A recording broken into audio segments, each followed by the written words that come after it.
ग्वालियर के जनकगंज थाना क्षेत्र में पुलिस की कार्यप्रणाली एक बार फिर कटघरे में है।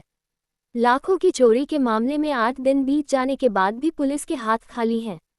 अब न्याय की उम्मीद में पीड़ित पक्ष ने सीधे पुलिस महानिरीक्षक आईजी की चौखट पर दस्तक दी है और पुलिस पर एफआईआर में कम कीमत का सामान लिखने के गंभीर आरोप लगाए हैं।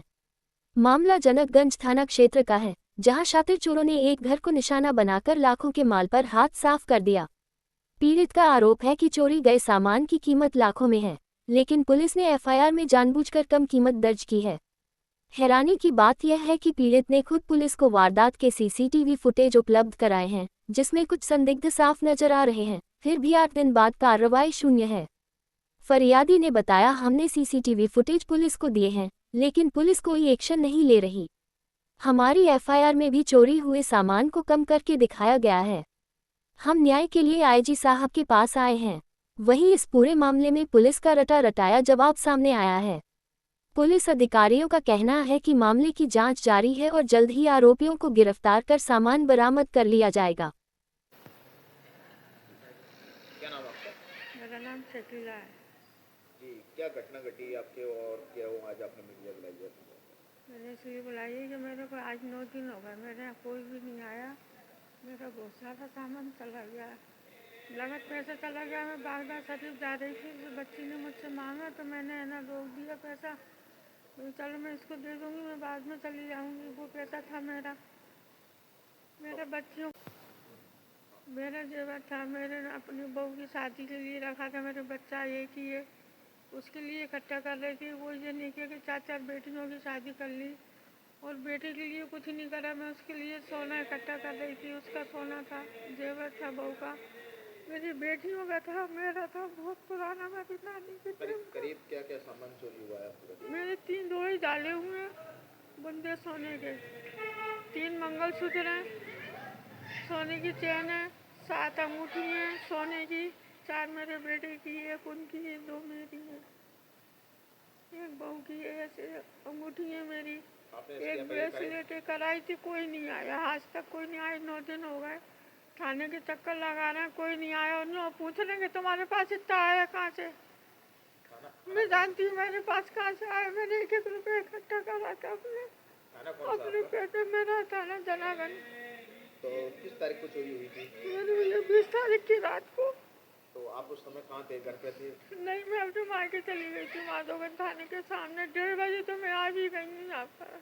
रात में 1:30 बजे आप आए? आ गई थी मैं यहाँ, देखा आके तो मेरे क्यों खुले हुए थे। मेरा नाम शहाना है जी। क्या घटना घटी थी और क्या पूरा मामला रहा? घटना ये घटी थी कि मैं तो यहाँ थी नहीं, मैं बाहर से हूँ। मैं बाहर से मतलब रहती हूँ, मेरी ससुराल जो है वो दिल्ली की है। तो मेरे पास रात को करीब 21 तारीख की सुबह 3 बजे फ़ोन आता है, रात के 3 बजे के टाइम पे, कि यहाँ पर चोरी हो गई। तो मैं उसी टाइम बैठी, जब मैंने यहाँ पर आकर देखा तो यहाँ की स्थिति काफ़ी गंभीर थी। मेरी माँ जो थी वो हॉस्पिटल में थी, मुझे घर पे भी नहीं मिली। मेरा भाई सब मतलब उसमें लगे हुए थे। तो रात में पता चला कि यहाँ पर जब घटना घटी तो उस टाइम पे टीआई और मतलब थाने से जो भी पुलिस वाले थे वो आए थे। बस रात को उन्होंने जो मतलब देखा दाखी की है वो देखकर चले गए। उसके बाद से आज तक अभी तक आए नहीं है। मेन चीज़ है कि जो हमारे यहाँ पर जो रकम चोरी हुई है वो रकम समथिंग मतलब 6-7 तोले तो सोना है और 2.5 किलो समथिंग चांदी है, कैश में है 1.5 लाख रुपए, जो कि उन्होंने वहाँ पर एफआईआर में, मेरी माँ ने इसमें बयान भी दिया था, इन्हें भी बुलाया, लेकिन उन्होंने मेरी माँ का बयान ना लेते हुए मतलब मेरे जो फादर हैं उनको बुलाया शाम को। जो कि उनको, देखो कोई औरत ऐसी होती है जो घर में बता के चलती है, कोई औरत ऐसी होती है जो सिर्फ अपना सेव करके चलती है कि आगे फ्यूचर में इनकेस कुछ हो तो मैं निकालूं और दिखाऊं।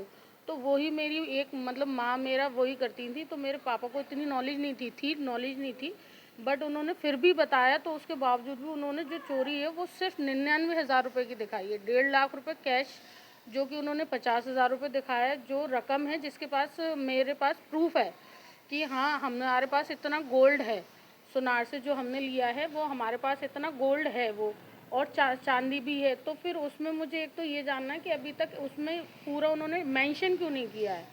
चोरी जो कि मतलब मेरे अकॉर्डिंग 8 से 10 लाख रुपए की हुई है और उन्होंने दिखाई है सिर्फ मतलब 99,000 की, जिसके ऊपर अभी तक ना ही कोई कार्रवाई। मैं थाने में गई, मैंने वहाँ बात भी की, तो मुझसे बोला गया था कि आपको मतलब 11 बजे तक यहाँ पर आ जाएंगे जो भी दीवान है, उनके साथ 2 पुलिस वाले।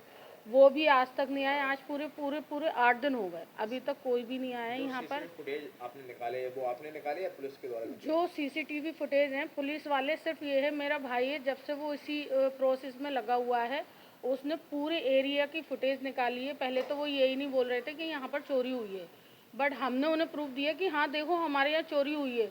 हमने अपने एरियाज़ के पूरे फुटेज निकाले, तो 2 जो कांस्टेबल होते हैं वो आए थे, एक कैमरामैन आए थे, वो उन्होंने आके हमारे ही फ़ोन से फुटेज चेक की और हमारे ही फ़ोन से उन्होंने लिया कि हमें व्हाट्सअप कर दो, और वहाँ थाने जाके उन्होंने दिखा दी या जो भी किया कि देखो हमने देखा, बट हमारे अकॉर्डिंग कुछ नहीं देखा। क्योंकि आपने अभी वरिष्ठ अधिकारियों से दी की है? हाँ जी, हाँ जी, मैं इसके संबंध में वहाँ गई थी एसपी ऑफिस जन सुनवाई में, बट वहाँ पर ये था कि जन सुनवाई ख़त्म हो चुकी थी, तो आईजी सर थे, मैं उनके ऑफिस गई थी, वहाँ पर जाके मैंने उनको वो दिया है और उनसे अर्जी लगाई है कि सर प्लीज़ थोड़ा देखिए, क्योंकि मेरी माँ जो हैं और फादर दोनों ही शुगर के और बीपी के पेशेंट है और उनसे ये सदमा झेल नहीं रहा। अगर ये चीज़ रही तो उनको थोड़ी ये तो तसल्ली हो कि कोई आया या मेरे अकॉर्डिंग कुछ चल रहा है। मैंने इवन वहाँ पर एसपी ऑफिस में टीआई सर भी मिले थे, मैंने टीआई सर से बोला था ये चीज़ के लिए कि सर मतलब हमारा उसका केस ऐसा ऐसा मैटर हुआ है, अभी तक कोई नहीं आया, तो उनसे भी मुझे कोई जो एक सेटिस्फेक्शन मतलब आंसर होता है ना, वो कुछ भी नहीं मिला। उन्होंने ऐसा कुछ भी नहीं बोला, बस उन्होंने ये बोला कि 8 बंदों की टीम आपके यहाँ लगी है। अगर 8 बंदों की टीम मेरे यहाँ लगी है तो आज पूरे 9 दिन होने जा रहा है, उसमें से 4 बंदे भी क्यों नहीं आए? मेरी माँ का अभी तक बयान क्यों नहीं लिया गया है? मेरे यहाँ जो भी वारदात हुई है उसके बारे में किसी ने क्यों नहीं जाना है?